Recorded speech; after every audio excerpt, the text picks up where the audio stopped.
all yours. Okay, so our overarching goal was on sustainable transport for sustainable cities. So we looked at it first of all, we looked at how people commute into Auckland Central City as our sort of focusing problem. And we looked at the different people there and how they transport, and we identified that it's the people that are sort of the 9 to 5 people. There are peaks and troughs and flows. And so we looked at those people that are more likely to commute at certain hours of the day. And then we took them, we worked through like an emotional journey of what that looks like for a specific persona. So we developed that and looked at the different viewpoints and what the experience was like in a car. And then we compared that to what it would be like using other types of transport. And the problem we defined was that the experience of using a bus is not as good as driving your car. So when you're in your car, you're in your space, you've got independence, and you've got quite a lot of control over your space.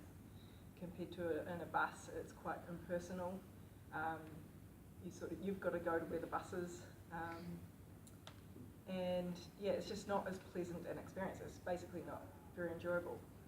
And that probably was really apparent when we wrote breakup letters saying, well, we're ditching the car.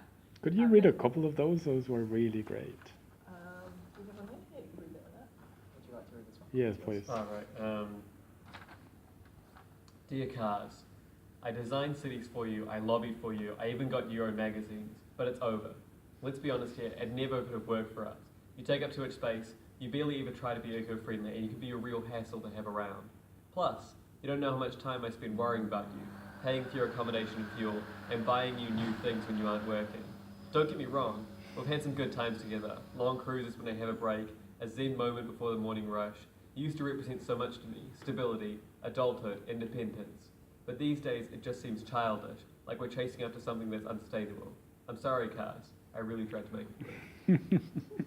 But then we were able to break down different elements of that, like what about that was negative, and what about that was important, like where we named money as being a problem. Maybe show it. Yeah. And sort of, like one particular thing was that I noted that stability, adulthood, independence were all important parts of what it sort of meant to be a car owner, or why somebody would prefer to be a car owner than a bus rider.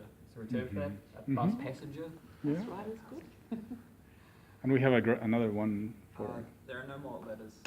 the Honda Murphy one. was pretty fantastic, to be honest. Yeah. It's very clever.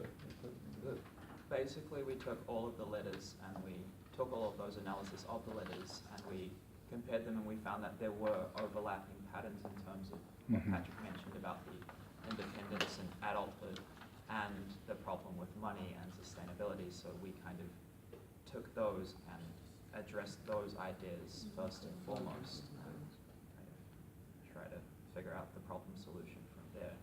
Yep. Do you think Logan would mind if we read his? His one was, Dear Honda, I'm sorry baby, I'm sick of you wasting all the money on your dirty drink of choice.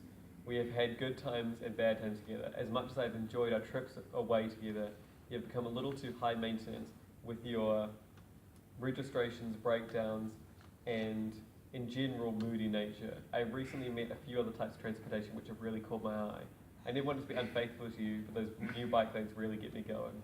Lots of love, Logan. Should I go Murphy's? Because yours was pretty... I couldn't find it, but Should be over there somewhere. So you found that that technique useful. It's really helpful to kind of Yeah. locate the emotional side Yeah. of like the relationship with transportation. It's kind of, you don't really think about it that often. Yeah. Okay. So mine was like this. Dear Prius, you make me feel like $1 million. You have smooth curves and a flawless body and a 5-star energy efficiency rating. But our time has to come to an end. I've been thinking about this for a while and I guess I just don't like being inside of you. It started off so calm and cool, but now I see you're just adding to the problem. I get stressed when you don't work the way you should. We're always stopping and starting. You're always wanting too much of my attention. What I'm trying to say is, I think we should see other vehicles. Well, I mean, there is someone else. She's got a big personality. She's great with crowds and always driven. Bus is just better for me. I'm always meeting people through her. She makes me feel like I'm saving the world and my money. Great. Excellent. That's the importance, I think, of techniques, that if you ask people, oh, please write the pros and cons of cars, or it's like very conventional things, but when you use a vehicle like this as a metaphor, as a letter, then all these ideas sort of, because you are changing the context. Great. So what was the end, well, the artificially sort of final But yeah, so output? from that we managed to kind of locate the more emotional things driving the reason to have cars over taking a bus or taking a bike or so forth. So we wanted to bring the elements from the car, which is the independence, the reliability, like the ability to kind of feel, well, like you're rich or something, because like there is that big stigma in cars, and we wanted to bring that over to shuttles or buses. So we kind of we created a little random product, kind of, and we have like a couple little storyboards, which was I need transport to work from the suburbs every day, but I don't like the chaos and unreliability of buses, and cars are too costly. If there were a way to create profiles and input my location to the app and tell me where the next bus will be, and this bus app could have groups of people through location and interests, could group them through locations and interests, and work sort of like a carpool, but in a bus, like a large scale kind of method. And it would be higher end than a regular bus, so like it would be have nice seats, air conditioned, maybe refreshments. It's kind of important that it has that like marketing of being a luxury product. Yep. Yeah. That you have like a feeling of community, that this thing is personal and that your interaction with it is seamless. You've already signed up to this app, so you can sort of get on, and like an Uber, you're not even really thinking about the payment, and you see who the driver is, and you get on with people that probably take a similar sort of ride to you like every day or something. Yeah. And because it's the same people taking the same ride in the same fluctuation, it's fairly easy to kind of estimate locations and drop-off areas. But creating the desirability and the community of the whole experience would be kind of the real challenge, because you want people to actually want to go on the bus, instead of just having like money is the only variable when it comes to that. You want people to go back to try see their friends that they've met on that bus and that they've connected with.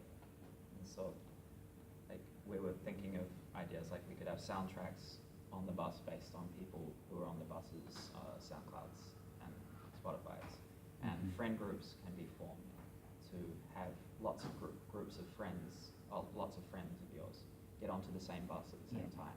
And then seats, we also were thinking of the idea of independence and ownership, how people kind of always want to feel as if they own something. There's just that materialistic instinct in us. So we were thinking of ideas of how you can potentially book or own a seat for a long period of time and have that seat, and that's your seat. Yep.